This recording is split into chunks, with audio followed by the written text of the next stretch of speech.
Shri Venkateswara gold తాకట్టులో ఉన్న మీ బంగారాన్ని విడిపించి కొనబడును. టీ మీడియా ప్రేక్షకులకు స్వాగతం, సుస్వాగతం.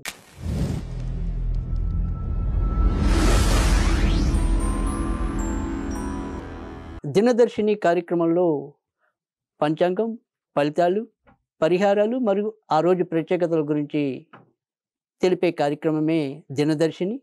సెప్టెంబర్ 6వ తారీఖు శనివారం. సూర్యోదయం ఉదయం 6:06 అవుతుంది. మరి సూర్య అస్తమయం అనేది సాయంకాలం 6:22 అవుతుంది. ఇక ఈరోజు తిథి విషయానికి వస్తే కనుక చతుర్దశి అర్ధరాత్రి 1:42 వరకు ఉంటుంది. అంటే తెల్లవారితే ఆదివారం అనగా. ఇక తదనంతరం పౌర్ణమి. నక్షత్రంలోకి వస్తే కనుక ధనిష్ట నక్షత్రం రాత్రి 10:55 ముగుస్తుంది. తదనంతరం శతభిష నక్షత్రం. దినసరి యోగాల్లోకి వస్తే కనుక అతిగండ యోగం అనేది ఉదయం 11:52 వరకు ఉంటుంది. తదనంతరం సుకర్మ యోగం. ఇక ప్రత్యేక యోగాల్లోకి వస్తే కనుక ఈరోజు ఆనంద యోగం, రవి యోగం అనేవి రాత్రి 10:55 వరకు ఉంటాయన్నమాట. ఇక శుభముహూర్తాల విషయానికి వస్తే అభిజిత్ లగ్నం అనేది ఉదయం 11:50 ప్రారంభమై మధ్యాహ్నం 12:39 వరకు ఉంటుంది. అమృత గడియలు అనేది మధ్యాహ్నం 12:50 ప్రారంభమై మధ్యాహ్నం 2:23 వరకు ఉంటుంది. ఇక విజయ ముహూర్తము మధ్యాహ్నం 2:17 నుంచి 3:06 వరకు ఉంటుంది. బ్రహ్మ ముహూర్తం అనేది తెల్లవారుజామున 4:33 ప్రారంభమై 5:20 వరకు ఉంటుందన్నమాట. ఇంకా వర్జించవలసిన సమయాలకు వస్తే వర్జం అనేది తెల్లవారుజామున 5:45 నుంచి ఉదయం 7:16 అంటే తెల్లవారితే 7వ తారీఖు అని అర్థం. రాహుకాలం అనేది చూస్తే కనుక ఈరోజు శనివారం నాడు రాహుకాలం అని 9:10 ప్రారంభమై 10:42 వరకు ఉంటుంది. దుర్ముహూర్తం సూర్యోదయం ప్రారంభం నుంచి అంటే ఉదయం 6:06 నుంచి ఉదయం 7:38 వరకు కూడా దుర్ముహూర్తం అనేది కొనసాగుతుంది. ఇంకా ఇప్పుడు తారాబలం విషయానికి వస్తే కనుక ఈరోజు మరి ధనిష్ట నక్షత్రం రాత్రి 10:55 వరకు ఉంటుంది. మరి ఎవరెవరికి అనుకూలం అనేది చూద్దాం. మేషం రాశిలో భరణి నక్షత్రానికి అనుకూలం, వృషభ రాశిలో రోహిణి నక్షత్రానికి అనుకూలం, మిథున రాశిలో ఆరుద్ర, పునర్వసు నక్షత్రాలకి అనుకూలం. కర్కటక రాశి విషయానికి వస్తే పునర్వసు 4వ పాదానికి మరియు ఆశ్లేష నక్షత్రం వారికి అనుకూలం. సింహరాశి విషయానికి వస్తే కనుక పుబ్బ నక్షత్రానికి, కన్యా రాశిలో హస్త నక్షత్రానికి అనుకూలం. తులారాశి విషయానికి వస్తే కనుక స్వాతి నక్షత్రానికి, విశాఖ నక్షత్రానికి అనుకూలం. వృశ్చిక రాశిలో కూడా విశాఖ 4వ పాదానికి, జ్యేష్ఠ నక్షత్రానికి అనుకూలం.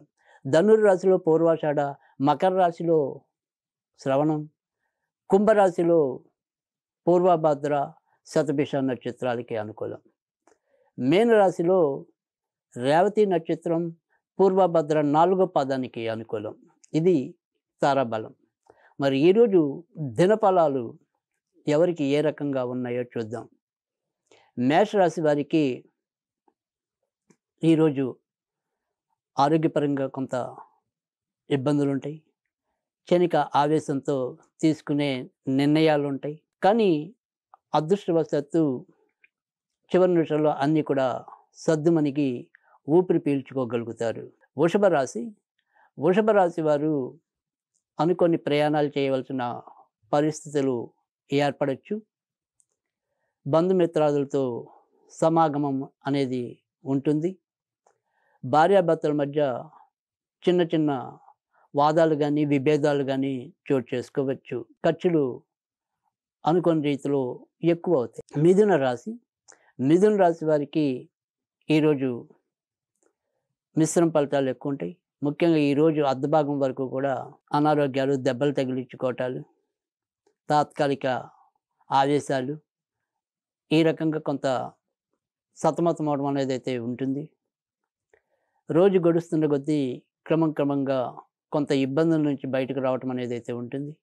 బయట నుంచి రావాల్సినవి ఏవైనా ఉంటే ఒక్కోసారి అనుకోని రీతిలో అవి కొంత మొత్తం అయితే రావడానికి అవకాశం ఉంది. కర్కాటక రాశి వారికి ఈరోజు మంచి ఫలితాలు ఉంటాయి. ప్రేమ పెళ్లి చేసుకునే వారికి వారు ఏదైనా సరే విషయాలను పెద్దల సుముఖంకి తీసుకెళ్లాలంటే దానికి ఈరోజు శ్రీకారం చుట్టుకోవచ్చు. వృత్తి ఉద్యోగాల్లో గౌరవ మర్యాదలు పెరుగుతాయి. సంతానపరంగా కూడా అభివృద్ధి ఉంటుంది. మానసికంగా అలజడి కొంతలో కొంత తగ్గుతుంది. సింహరాశి వారికైతే గనక ఈరోజు ఎక్కువ శాతం మంచి ఫలితాలు ఉన్నాయి. గత 2 రోజులుగా పడుతున్న శ్రమ నుంచి ఎంతో కొంత బయటకు వస్తారు. వృత్తి ఉద్యోగాల్లో గౌరవ మర్యాదలు పెంచుకోగలుగుతారు. ఏదైనా సరే కొత్తవి కొనాలన్నా, అమ్మాలన్నా వాటికి కూడా ఈరోజు అనుకూలకంగానే ఉంటుంది. నాన్నగారి వైపు నుంచి రావాల్సినవి ఏమైనా ఉంటే వాటి కోసం ప్రయత్నించో కొంత ముందుకెళ్లే పరిస్థితి కనిపిస్తుంది. కన్యారాశి వారు ఈరోజు జాగ్రత్తగా ఉండాలి. ఇటు సంతాన విషయాల్లో ఏదైనా సరే ఇబ్బందులు తలెత్తటం, భార్యాభర్తల మధ్య అకారణ వైరాలు, షేర్ మార్కెట్ స్పెక్యులేషన్స్ కానీ లేదా గ్యాంబ్లింగ్ వ్యవహారాలు కానీ ఇలాంటివి ఈరోజు ఏమాత్రం కూడా సానుకూలకంగా ఉండవు.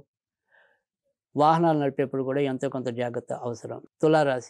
తులారాశి వారికి ఈరోజు మిశ్రమ ఫలితాలు వీరికి కూడా ఎక్కువగా కనిపిస్తున్నాయి. ఇంట్లో గందరగోళ పరిస్థితులు ఎక్కువగా ఉంటాయి. ఇటు ఆరోగ్యం పూర్తిగా తగ్గిందో తెలియదు, పూర్తిగా తగ్గలేదో తెలియదు. రకరకాల అనుమానాలతో ఒక్కోసారి మీరే మీ రోగాన్ని ఎక్కువ చేసుకోవచ్చు. ఖర్చులు హద్దులు దాటుతాయి. భార్యాభర్తలు ఒక్కోసారి మాట పెంచుకోవచ్చు. వృశ్చిక రాశి వారికి ఇంట్లో ఏమాత్రము సుఖము ఉండదు. ఏదో రకంగా పని ముందుకెళ్తుంది అనుకుంటే మళ్ళీ అది ఎక్కడ వేసిన గొంగలి అక్కడే అన్న రీతిలో మనని ఏడిపిస్తూ ఉంటుంది. సంతాన విషయంలో పూర్తిగా ఒక భరోసాకి రాలేని పరిస్థితి ఉంటుంది.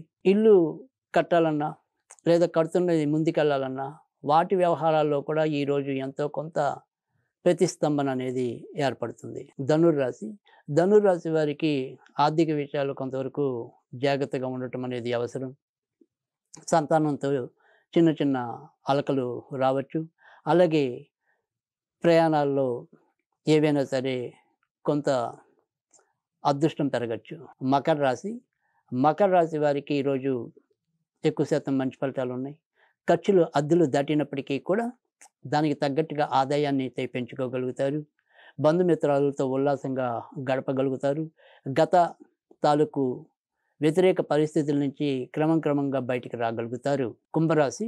కుంభరాశి వారికి అయితే కనుక చేపట్టిన ఏ పని అయినప్పటికీ కూడా విజయవంతంగా పూర్తవటం అనేది అయితే ఉంటుంది. ఇతరులతో ఎంత జాగ్రత్తగా వ్యవహరిద్దాం అనుకున్నప్పటికీ కూడా ఏదో రకమైన పొరపాటు దొల్లే పరిస్థితి ఉంటుంది. గత కొద్ది నెలలుగా మనకి ఆదాయం లేకపోగా ఖర్చులు కూడా ఇంకా మరింత పెరగటం అనేది మిమ్మల్ని ఉక్కిరిబిక్కిరి చేసే అంశం. మరి ఈరోజు కూడా అందుకు మినహాయింపుగా అయితే ఉండదు. మీనరాశి వారికి అయితే ఈరోజు సగం అర్ధభాగం వరకు చాలా మంచి ఫలితాలు ఉంటాయి. ఇతరులతో సంబంధ బాంధవ్యాలు మెరుగుపడతాయి. మనకి ఇటు ఇంటా బయట కూడా గౌరవ మర్యాదలు పెంచుకోగలుగుతారు. స్నేహితుల ద్వారా సహాయ సహకారాలు లభిస్తాయి. సంతాన విషయంలో ఒక మంచి మార్పునైతే కనుక చూడగలుగుతారు. ఇక ఈరోజు ప్రత్యేకతల విషయానికి వస్తే కనుక మనం అందరం కూడా ఈ గణేష నిమజ్జన కార్యక్రమాన్ని అంగరంగ వైభవంగా జరుపుకుంటున్నాం. మరి లేదా జరిపే వాళ్ళని ఆనందంగా ఆసక్తిగా మరి సాంఘిక మాధ్యమాల ద్వారా తిలకించగలుగుతున్నాం. మరి గణేశుడికి తాత్కాలికంగా మనం బాయ్ చెప్పినప్పటికీ కూడా మన అందరి హృదయాల్లో ఆయన స్థిర నివాసం ఏర్పరచుకుని ఆయన యొక్క అనుగ్రహాన్ని మనకి పరిపూర్ణంగా అందిస్తాడని భావిస్తున్నాను. మరి అలాగే ఇదే రోజు అనంత పద్మనాభ వ్రతం కూడా చాలామంది చేసుకోవటం అనేది భక్తి శ్రద్ధలతో ఉంటుంది. మరి ఈరోజు ఆ రకంగా కూడా మరొక విశిష్టత అనేది అయితే ఉంటుంది. ఇక ఈరోజు మనం ఏదైనా సరే దేవుణ్ణి పూజించుకోవాలి అనుకుంటే కనుక ఓం గం గణపతియే జయ సూర్య నారాయణాయ నమః, ఓం గం గణపతియే జయ సూర్య నారాయణాయ నమః అనేది చదువుకోవటం వల్ల కూడా మంచి ఫలితాలు రావటం అనేది అయితే ఉంటుంది. అలాగే మనం ఈరోజు ఏదైనా సరే కుక్కలకి మేత పెట్టినట్టు మంచి ఫలితాలు ఉంటాయి.